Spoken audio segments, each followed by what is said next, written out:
Mi propia sangre me robó el futuro. La carpeta azul, escondida entre los aburridos documentos fiscales de mi padre, contenía los pedazos rotos de mi futuro. Yo, Sofía, con 25 años recién cumplidos, miraba fijamente los estados de cuenta bancarios que acababa de descubrir. Cada cifra, cada depósito, era un latigazo que resonaba en el silencio opresivo del despacho de mi padre. Durante 6 años, mi realidad había sido una mentira cuidadosamente construida.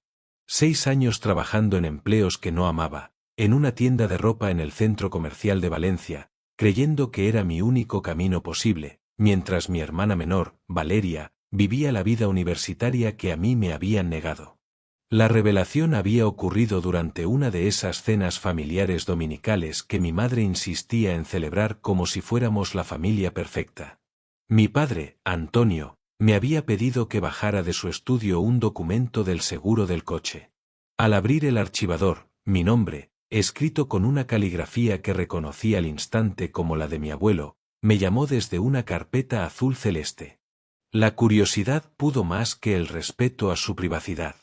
Dentro, no había dibujos infantiles o diplomas, sino la crónica fría y numérica de una traición. Era la historia de una cuenta de ahorros abierta a mi nombre el mismo día de mi nacimiento. Vi los depósitos regulares de mis abuelos, los más esporádicos de mis padres, y un saldo final, hace justo 4 años, de 50.000 euros. Justo debajo, una anotación escrita a mano con bolígrafo rojo: transferencia completa realizada a cuenta educativa Valeria Jiménez. 15 de septiembre. El suelo pareció inclinarse bajo mis pies. 50.000 euros. La cifra danzaba ante mis ojos, mezclándose con los recuerdos de todas las veces que había llegado a casa con un nuevo prospecto universitario, con la ilusión de estudiar Derecho, y me habían recibido con el mismo discurso: lo siento, cariño, no podemos ayudarte. Tendrás que buscarte la vida. Y yo lo había hecho. Había aceptado mi destino con una resignación que ahora me sabía a veneno. Bajé las escaleras con la carpeta azul apretada contra el pecho, como un escudo contra la realidad que estaba a punto de destrozar. La confrontación en el comedor, con la mesa aún puesta y los restos del guiso de mi madre en el aire, fue tan brutal como previsible. Al principio, el pánico en los ojos de mi madre, Carmen, fue tan evidente que casi me dolió más que la ira instantánea de mi padre. ¿Qué haces registrando mis cosas?, rugió él, levantándose de la silla. Le mostré la anotación en rojo. Esta cuenta tiene mi nombre. ¿Qué es esto?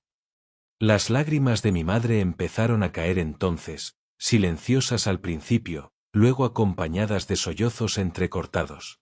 Valeria, mi hermana de 21 años, palideció hasta quedar blanca como la pared, sus ojos saltando de mis padres a mí, buscando una explicación que no llegaba. La justificación de mi padre fue un insulto a mi inteligencia. No fuiste a la universidad, Sofía. Pensamos que no te interesaba. Al menos el dinero se quedó en la familia, ayudando a tu hermana. Sentí una oleada de calor subirme por el cuello. Que no me interesaba, dije, conteniendo a duras penas un grito. Les mostré mis notas, mis cartas de aceptación de la universidad pública. Ustedes me dijeron, una y otra vez, que no había dinero. Me obligaron a renunciar. Le recordé la noche en que, tras recibir la carta de aceptación, mi padre me dijo con esa frialdad que ahora entendía: la vida a veces es dura, Sofía. Aprende a valerte por ti misma. Y lo hice. Me valí por mí misma en la caja de una gasolinera y luego entre perchas de ropa barata, mientras ellos guardaban mi herencia para el momento perfecto de dársela a su hija favorita. Valeria, al borde de las lágrimas, balbuceó: yo no sabía nada, Sofía, te lo juro. Papá y mamá siempre me dijeron que era su fondo de ahorros para mí. Salí de esa casa sin decir una palabra más. El portazo de su puerta principal resonó en mi alma como el punto final de una época de mi vida. En el coche, rompí a llorar con una fuerza que me dejó temblando. No eran solo los 50.000 euros. Era la mentira, los años de lucha innecesaria, la sensación de que mi futuro había sido un peón intercambiable en su juego familiar. Las llamadas y mensajes empezaron de inmediato. Mi madre, suplicante: Sofía, cariño, por favor, déjanos explicártelo. Mi padre, iracundo: vuelve aquí ahora mismo y arreglamos esto como familia. Los ignoré a todos. La conmoción inicial dio paso a una fría y determinada rabia. Esa noche, sentada en el suelo de mi pequeño piso en Ruzafa, rodeada de los escasos muebles que podía permitirme, me puse a investigar en Internet. Derechos sobre una cuenta de ahorros a nombre de un menor, apropiación indebida de fondos familiares. Un foro de derecho me llevó a la ley de patrimonios protegidos de personas con discapacidad y a la figura de la custodia de bienes. La semilla de la duda se transformó en la posibilidad de una acción legal.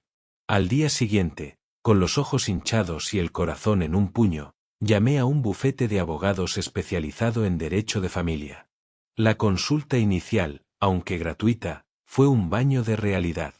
El abogado, un hombre serio llamado David, me escuchó con atención antes de hablar. El quid de la cuestión, Sofía, es la naturaleza jurídica de esa cuenta. Si era una cuenta custodia bajo la ley de patrimonios protegidos o un simple depósito a nombre de un menor, las implicaciones son distintas. En el primer caso, los bienes te pertenecen a ti, y los administradores, tus padres, tienen la obligación de emplearlos en tu beneficio. Si te han negado el acceso y los han desviado, podríamos estar ante una apropiación indebida. Mis manos sudaban. ¿Y si no era un patrimonio protegido? Si era una cuenta de ahorros común, al ser tu menor, tus padres tenían un control absoluto. Demostrar la mala fe sería más complicado, pero no imposible, especialmente con las pruebas que tienes y su patrón de engaño. El problema, como siempre, era el dinero. Sus honorarios estaban muy por encima de lo que ganaba en un mes. Decidí tomar la iniciativa. Fui a la sucursal bancaria donde mis padres tenían todas sus cuentas, una oficina impersonal con moqueta gris en el centro de Valencia. Mostré mi DNI y pregunté por la cuenta. La empleada, tras teclear en su ordenador, me miró con cortesía profesional. Lo siento, señorita Jiménez, pero no aparece ninguna cuenta activa o inactiva a su nombre en nuestro sistema con ese número de referencia. Me explicó que si la cuenta se cerró o transfirió, y mi nombre se desvinculó, ya no tenía derecho a acceder a la información. Salí a la calle, la luz del sol me resultó agresiva. Me senté en el banco de una parada de bus, sintiéndome más perdida que nunca. La evidencia física estaba en mi poder, pero sin los documentos originales de constitución, mi caso era débil. Fue entonces cuando, movida por una desesperación silenciosa, envié un correo electrónico a mis padres. Fue frío, directo. Les pedí copias de todos los documentos relacionados con la cuenta, una explicación detallada por escrito de por qué me mintieron y una propuesta concreta para resarcir el daño causado. La respuesta de mi madre llegó en cuestión de horas, un muro de texto lleno de emoticonos de corazón roto y justificaciones vagas. Sofía, hija mía, lo hicimos por el bien de la familia. Pensamos que eras más fuerte, más independiente. Valeria necesitaba más ayuda. Mi padre, por su parte, me invitó de nuevo a cenar. Ven a casa y lo hablamos cara a cara, como personas civilizadas, escribió. Me negué en redondo. No iba a permitir que volvieran a manipularme en su territorio. Recordé entonces a mis abuelos maternos, Jorge y Elena. Ellos habían estado presentes en mi infancia, siempre cariñosos, siempre preguntándome por mis estudios. Si alguien había iniciado ese fondo, era probable que fueran ellos. Les llamé, con la voz quebrada, y les conté todo. El silencio al otro lado de la línea era tan profundo que creí que se había cortado la comunicación. Luego, la voz de mi abuelo, Yuchuel y llena de vitalidad, sonó grave y temblorosa. No puede ser, Sofía. Nosotros dimos dinero a tus padres específicamente para tus estudios. Cada cumpleaños, cada Navidad. Mi abuela, de fondo, lloraba, Siempre creímos que no habías querido ir a la universidad, dijo ella, su voz un hilo. Tu madre nos dijo que habías preferido trabajar. La traición tenía capas más profundas de lo que imaginaba. Mi abuelo farfulló, voy a llamar a Antonio ahora mismo. Esto es inaceptable. La llamada de mi abuelo a mis padres debió de ser un terremoto. Al día siguiente, recibí un mensaje de Valeria, pidiéndome urgentemente que quedáramos. Nos vimos en una cafetería junto a la playa de la Malvarrosa, lejos de las miradas de nuestros padres. El viento salado agitaba su pelo, y ella no me miraba a los ojos. Papá y mamá han estado discutiendo sin parar desde anoche, confesó, jugando con una servilleta de papel. Abuelo Jorge les gritó por teléfono. Mamá no ha parado de llorar.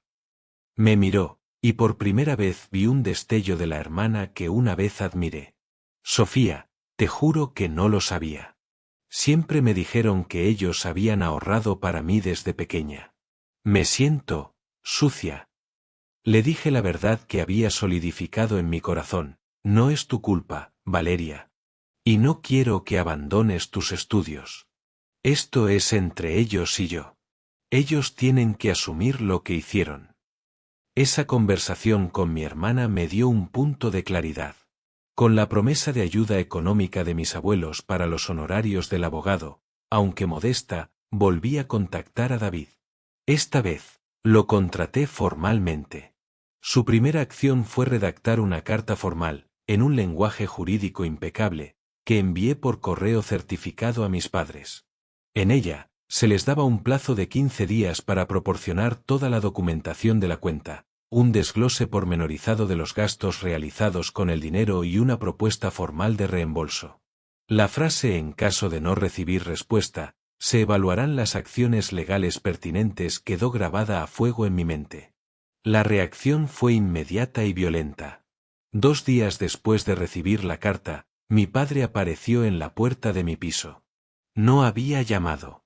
Simplemente estaba ahí, con la carta arrugada en su mano, su rostro congestionado por la ira. Así es como tratas a tu familia, vociferó, empujando la puerta para entrar sin mi permiso. Su presencia llenaba el pequeño espacio de mi salón, haciéndolo sentir aún más pequeño. Después de todo lo que hemos hecho por ti, te dimos techo y comida. Y ahora nos amenazas con abogados como si fuéramos unos criminales. Respiré hondo, intentando que mi voz no delatara el miedo que sentía. Si no pueden discutir esto con calma, tendrá que irse. Mis palabras parecieron enfurecerlo más. Eres una ingrata, Sofía. Estás destrozando a tu madre por culpa de tu avaricia. ¿Es eso lo que quieres? Vernos en la ruina. Cuando le pregunté por los documentos, esquivó la pregunta, diciendo que no eran asunto mío. Antes de marcharse, golpeando la pared con la palma de la mano, me lanzó su ultimátum: si sigues por este camino, deja de considerarte nuestra hija. La amenaza resonó en el silencio que dejó.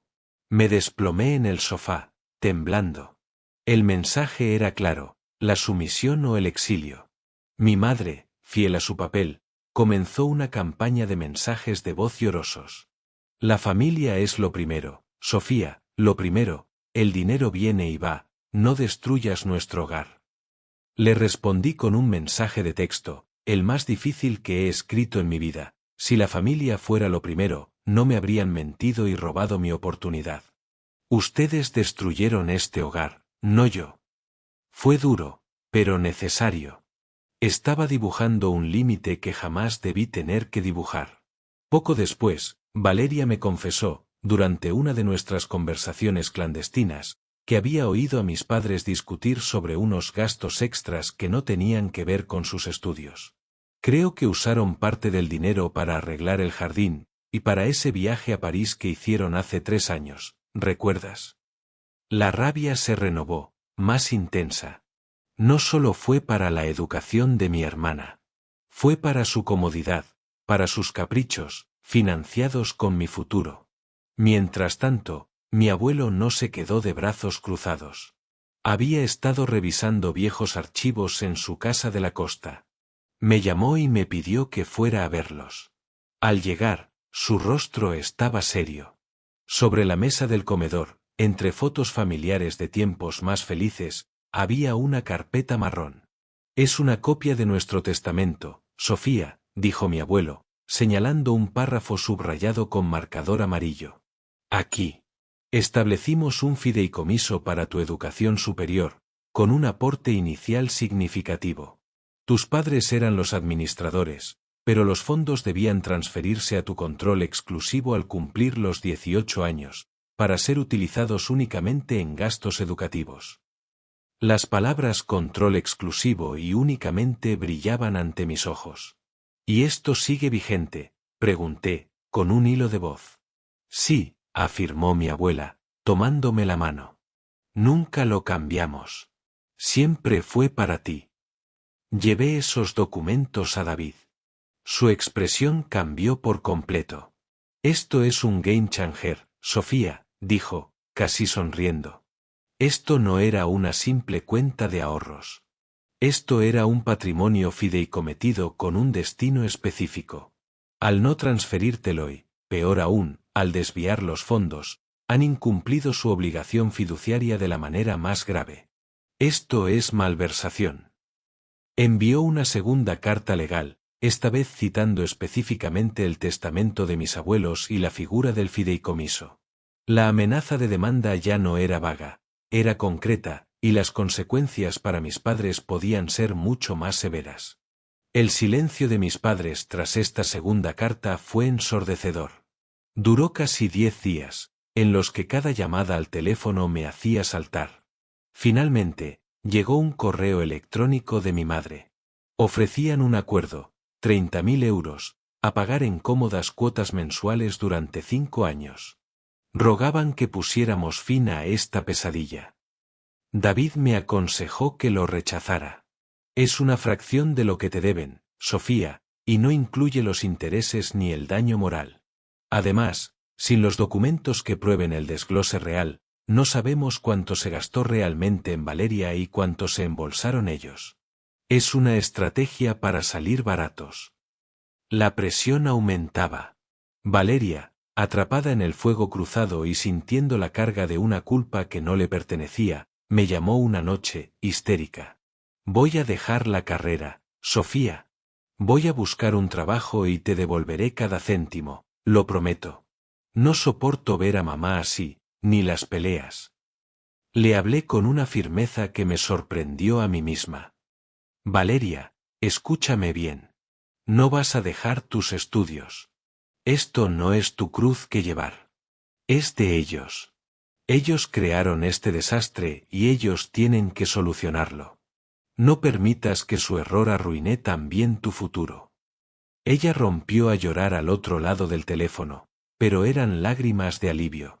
Al día siguiente, me envió un mensaje: me he mudado a un piso compartido con unas amigas. No puedo vivir con ellos sabiendo lo que sé. Poco después de esto, recibí una llamada de un número desconocido. Era la voz fría y profesional de un hombre que se presentó como el abogado de mis padres. Quería discutir los términos de un acuerdo. David me había preparado para esto. No hables con él directamente, me advirtió. Dile que todo debe pasar por mí. Así lo hice, y colgué con el corazón acelerado. El tablero de juego había cambiado. Ya no era una discusión familiar, era una negociación legal. Las conversaciones entre abogados comenzaron. David me mantuvo informada. Mis padres, a través de su representante, seguían negándose a proporcionar los documentos originales, pero su oferta inicial había subido a 45.000 euros. David les presionaba, mencionando el fideicomiso y la posibilidad de una demanda por daños y perjuicios que podría superar con creces los 80.000 euros, incluyendo intereses y la compensación por el lucro cesante de no haber podido estudiar. Mientras tanto, yo seguía con mi vida en un estado de suspensión. Trabajaba en la tienda y daba clases particulares de inglés por las tardes, ahorrando cada euro como si fuera un clavo ardiendo. El cansancio era un peso constante, pero la determinación me mantenía en pie. Soñaba con las aulas de la universidad, con los libros de leyes, convirtiendo esa imagen en el combustible que me impulsaba a seguir adelante. Finalmente, tras otra semana de tira y afloja, mis padres cedieron.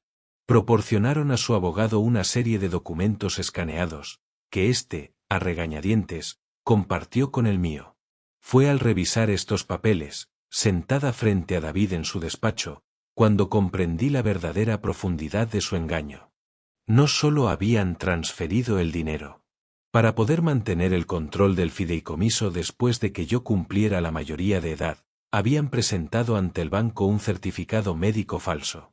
El documento, que parecía oficial, afirmaba que yo padecía de una incapacidad moderada para la gestión de bienes debido a un trastorno de ansiedad generalizada persistente. Habían falsificado la firma de un médico cuyo nombre ni siquiera reconocía. Miré ese papel, vi mi nombre asociado a una discapacidad inventada, y sentí que me desgarraban por dentro. No solo me robaron el dinero, intentaron robar mi identidad, mi cordura, mi dignidad.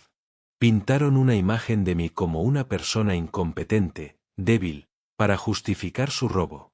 Las lágrimas que caían ahora no eran de tristeza, sino de una rabia pura y justa. David dejó que me serenara antes de hablar. Con esto, Sofía, tenemos un caso irrefutable de fraude y falsificación documental. Podemos ir a juicio y casi garantizo que ganaremos, con una condena probablemente mayor a la que hemos calculado. La idea de un juicio público, de airear toda esta podredumbre familiar ante un tribunal, me resultaba agotadora. Pero ya no tenía miedo. Le di autorización a David para presentar la demanda. El monto reclamado ascendía a 120.000 euros. La noticia del emplazamiento judicial debió de ser el golpe final para mis padres. A través de su abogado, comunicaron que deseaban fervientemente llegar a un acuerdo extrajudicial para evitar el escándalo. Las negociaciones finales fueron tensas y rápidas. Al final, aceptaron pagarme la suma total de 110.000 euros. Para ello, tal como mi hermana había intuido, tuvieron que refinanciar la hipoteca de su casa, la casa donde me crié, donde me mintieron. La justicia, al final, tenía un precio, y ellos lo estaban pagando. Firmamos el acuerdo en una fría sala de juntas, con nuestros abogados presentes. No intercambiamos una palabra con mis padres. Evité sus miradas, centrándome en la firma que ponía fin a la pesadilla. No hubo abrazos, ni disculpas. Solo el frío roce del papel y el peso de una relación familiar que yacía hecha añicos a nuestros pies. Valeria, con admirable determinación, terminó sus estudios de historia del arte con un préstamo estudiantil que ella misma gestionó. Nuestra relación es fría pero cordial, ambas cargamos con las cicatrices de lo que hicieron nuestros padres, pero hemos logrado, con esfuerzo, no culparnos la una a la otra. Yo, por fin, pude dejar mis trabajos y matricularme en la Facultad de Derecho. La ironía de mi elección de carrera no escapa a nadie, menos a mí. Mis abuelos, aunque aliviados por la resolución, están profundamente dolidos. La familia que construyeron se había fracturado de forma irreparable. Hoy, sentada en la biblioteca de la universidad, rodeada de libros que huelen a futuro, miro hacia atrás y aún siento la punzada de la traición. No recuperé a mi familia.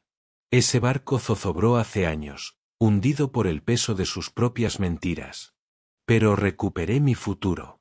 Y en el silencio de mi nuevo y modesto apartamento, lejos del eco de sus voces, he aprendido la lección más valiosa que cualquier título podría darme. La justicia, a veces, duele en el camino, pero la sumisión duele para siempre.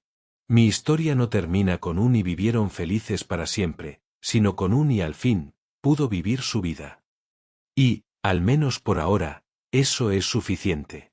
Es más de lo que tuve durante mucho, mucho tiempo. El dolor ha dado paso a una serenidad cansada, y la rabia a una determinación tranquila. El camino por delante es mío, y por primera vez en mi vida adulta, nadie más tiene la potestad de desviarlo.